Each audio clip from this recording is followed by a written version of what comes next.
പ്രിയപ്പെട്ട സഖാക്കളെ, ബഹുമാന്യരെ,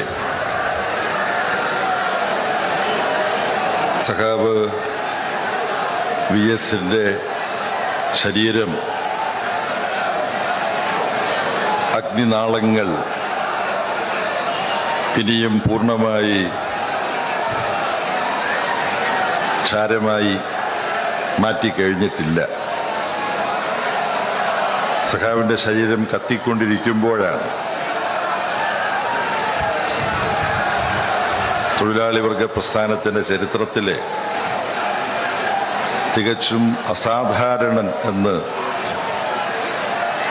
സംശയരഹിതമായി ആർക്കും വിശേഷിപ്പിക്കാൻ കഴിയുന്ന, ജീവിതം മുഴുവൻ ഒരു പോരാട്ടമാക്കി മാറ്റിയ സഖാവ് വി എസിനെ അനുസ്മരിക്കാൻ നാം ഇവിടെ ഒത്തുകൂടുന്നത്. ഇതുപോലുള്ള ഒരു അനുശോചന യോഗം വളരെ പരിമിതമായി മാത്രം നാം ഓർക്കുന്ന സഖാവിനെ കുറിച്ച് സംസാരം ചുരുക്കേണ്ട ചുമതല നമുക്ക് ഓരോരുത്തർക്കുമുണ്ട്. നമുക്ക് ഓരോരുത്തർക്കും ഒരുപാട് അനുഭവങ്ങൾ സഖാവ് വി എസിനെ അപേക്ഷിച്ച് ഒരു 3 പതിറ്റാണ്ടിൻ്റെ ഇളപ്പമുള്ള എന്നെപ്പോലുള്ളവർക്ക് പോലും സഖാവ് വി എസുമായി ബന്ധപ്പെട്ട എത്രയോ ഓർമ്മകളാണ് ഉള്ളത്. CPIM-ൻ്റെ സംസ്ഥാന കമ്മിറ്റിയിലെ ഏറ്റവും പ്രായം കുറഞ്ഞ അംഗമായി 1985 എറണാകുളത്ത് വെച്ച് നടന്ന പാർട്ടി സംസ്ഥാന സമ്മേളനം തിരഞ്ഞെടുത്ത ഒരുവൻ എന്ന നിലയിൽ ഞാൻ പങ്കെടുക്കുന്ന കമ്മിറ്റിയുടെ സെക്രട്ടറി ആയിട്ടാണ് സഖാവ് വി എസിനെ ഞാൻ ആദ്യം പരിചയപ്പെടുന്നത്. അതിനുശേഷം സുദീർഘമായ സങ്കീർണങ്ങളായ ആ അനുഭവങ്ങളിലേക്കൊന്നും കടക്കാൻ ഞാൻ ഒരുമ്പെടുന്നില്ല. സഖാവ് വി എസിൻ്റെ വേർപാടിനെ തുടർന്ന് കേരളവും കേരളത്തിന് പുറത്തും നാം കണ്ട അത്യസാധാരണമായ ജനങ്ങളുടെ സങ്കടപ്പെടലിൻ്റെ, വി എസുമായി താദാമ്യപ്പെടുന്നതിൻ്റെ ഒരുപാട് അനുഭവങ്ങൾ നമുക്കെല്ലാവർക്കുമുണ്ട്. മരണാനന്തരം ഇവിടേക്ക് സഖാവ് വി എസിൻ്റെ ശരീരം എത്തിക്കാൻ തിരുവനന്തപുരത്ത് നിന്ന് ആരംഭിച്ച ദീർഘമായ സഞ്ചാരം, ആ സഞ്ചാരത്തിൽ സഖാവ് വി എസിൻ്റെ ശരീരം ചെങ്കുടിയിൽ പൊതിഞ്ഞ് കിടത്തിയിരുന്ന ആ ബസ്സിൽ യാത്ര ചെയ്തവരിൽ ഒരാളാണ് ഞാൻ. തിരുവനന്തപുരം ജില്ലയിലും കൊല്ലം ജില്ലയിലും ആലപ്പുഴ ജില്ലയിലുമെല്ലാം അക്ഷരാർത്ഥത്തിൽ ആബാലവൃദ്ധം ജനങ്ങൾ തടിച്ചുകൂടി മണിക്കൂറുകൾ കാത്തുനിൽക്കുകയായിരുന്നു കണ്ണീരൊലിപ്പിച്ചുകൊണ്ട്. ഞങ്ങളുടെ കണ്ണിലെ കണ്ണീരായി, ഞങ്ങളുടെ നെഞ്ചിലെ നൊമ്പരമായി ഞങ്ങൾക്കൊപ്പം നിന്നവനെ എന്ന് നെഞ്ചുപൊട്ടി എത്രയോ പേർ, വ്യത്യസ്ത പ്രായത്തിൽപ്പെട്ടവർ വികാരം തുടിക്കുന്ന ശബ്ദത്തിൽ മുദ്രാവാക്യം വിളിക്കുന്നത്. കൊച്ചു കുഞ്ഞുങ്ങളെ എടുത്ത് സഖാവ് വി എസിനെ അവസാനമായി ഒന്ന് കാണാൻ, പിന്നെ ആ കുഞ്ഞുങ്ങൾ വളരുമ്പോൾ അവർക്കൊരു പക്ഷേ പറഞ്ഞു കൊടുക്കാനായിരിക്കും ആരെയാണ് കുഞ്ഞുനാളിൽ ഞങ്ങളെടുത്ത് കാണിച്ചത് എന്ന് പറഞ്ഞു കൊടുക്കാനായിരിക്കും രക്ഷകർത്താക്കൾ നിരന്നു നിൽക്കുന്ന അനുഭവങ്ങൾ ഇതെല്ലാം ഉണ്ടായി. എങ്ങനെയാണ് ഇത്തരത്തിലുള്ള ഒരു സഖാവ് വി എസ് ഉണ്ടായത്? ഈ ചെങ്കൊടി പ്രസ്ഥാനത്തിൻ്റെ ഭാഗമായി നടത്തിയ പോരാട്ടങ്ങളിലൂടെയാണ്. കമ്മ്യൂണിസ്റ്റ് പാർട്ടി അടിച്ചമർത്തപ്പെടുന്നവരുടെയും ചൂഷണം ചെയ്യപ്പെടുന്നവരുടെയും പാർട്ടിയാണ്. ഇവിടെ കുറച്ചപ്പുറമാണ് കുട്ടനാട് എന്ന് പറയുന്ന മേഖല. സഖാവ് വി എസ് ഒരു യുവാവായി കമ്മ്യൂണിസ്റ്റ് പാർട്ടി അംഗമായി ആസ്പിൻവാൾ കമ്പനിയിൽ ജോലി ചെയ്യുമ്പോൾ കയർ തൊഴിലാളിയായി പണിയെടുക്കുമ്പോൾ, അതിനുമുമ്പ് ജ്യേഷ്ഠനൊപ്പം തയ്യൽക്കാരനായിട്ട് പരിശീലിച്ചു. ആസ്പിൻവാൾ കമ്പനിയിലെ തൊഴിലാളിയായ ഈ യുവാവ്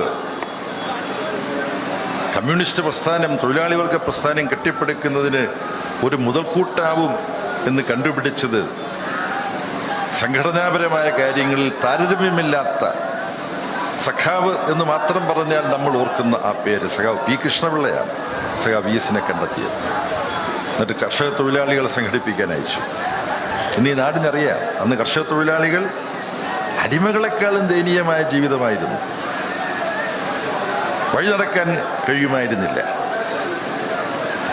കൂലി കൊടുക്കുന്നത് വൈകുമ്പോൾ അതിനെക്കുറിച്ച് പരാതിപ്പെട്ടാൽ അവരെ കൊന്ന് വയലിലെ ചെളിയിൽ ചവിട്ടി താഴ്ത്തിക്കളയും. എത്രയോ കാര്യങ്ങൾ.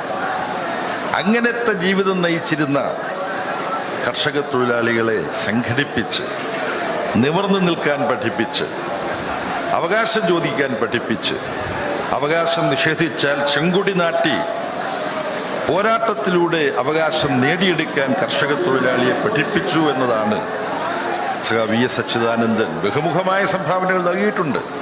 ആ സംഭാവനകളുടെ കൂട്ടത്തിൽ ഏറ്റവും ഉയർന്നു നിൽക്കുന്ന VS സംഭാവന അടിമകളെക്കാൾ ദയനീയമായ ജീവിതം നയിച്ചിരുന്ന ഈ കർഷക തൊഴിലാളികൾക്ക് സംഘടന ഉണ്ടാക്കി അവരെ മനുഷ്യരാക്കി മാറ്റിയതാണ്. EMS നമ്പൂതിരിയെ മനുഷ്യനാക്കി മാറ്റിയതിലൂടെയാണ്, തൊഴിലാളി വർഗ പ്രസ്ഥാനത്തിൻ്റെ ഭാഗമായതിലൂടെയാണ് ഉന്നതനായ നേതാവായി മാറിയത്. VS കർഷക തൊഴിലാളികളെ അടിമസമാനമായ ജീവിതത്തിൽ നിന്നും അവകാശം ചോദിച്ചു വാങ്ങാൻ കഴിയുന്ന അടിമകളല്ല ഞങ്ങൾ, അടങ്ങുകില്ലിനി നമ്മൾ എന്ന് മുദ്രാവാക്യം വിളിച്ചുകൊണ്ട് കർഷക തൊഴിലാളികൾ ഈ ചെങ്കൊടി പ്രസ്ഥാനത്തിൻ്റെ അവിഭാജ്യ ഭാഗമായി വളർന്നു വന്നത് VS മാത്രമല്ല, പക്ഷേ ആ മേഖലയിലെ പ്രവർത്തനത്തിൻ്റെ അടിത്തറയിട്ടത് VS ആണ്. വേറൊരുപാട് കാര്യങ്ങൾ പറയാനുണ്ട്, അതിലേക്ക് ഞാൻ കിടക്കുന്നില്ല. ഈ ചെങ്കൊടി പ്രസ്ഥാനം തൊഴിലാളി വർഗത്തിൻ്റെ പ്രസ്ഥാനമാവുന്നത് രണ്ട് തരത്തിലാണ്. EMS പോലെ അതിസമ്പന്നമായ ജീവിത സാഹചര്യത്തിൽ ബ്രാഹ്മണ്യത്തിൻ്റെ അമിതാധികാരങ്ങളുടെ പശ്ചാത്തലത്തിൽ ജനിച്ചു വളർന്നിട്ട് ആ സവർണാധിപത്യത്തോടും ജന്മിത്വത്തോടും യുദ്ധം പ്രഖ്യാപിച്ച് ആ വർഗവുമായിട്ടുള്ള ബന്ധം വിച്ഛേദിച്ച് തൊഴിലാളി വർഗത്തിൻ്റെ ദത്തുപുത്രന്മാരായി മാറി ഒരു ഭാഗത്ത് EMS പോലുള്ളവർ, സുന്ദരയ്യെ പോലുള്ളവർ, ജ്യോതിബാസുവിനെ പോലുള്ളവർ, ഒട്ടേറെ പേർ.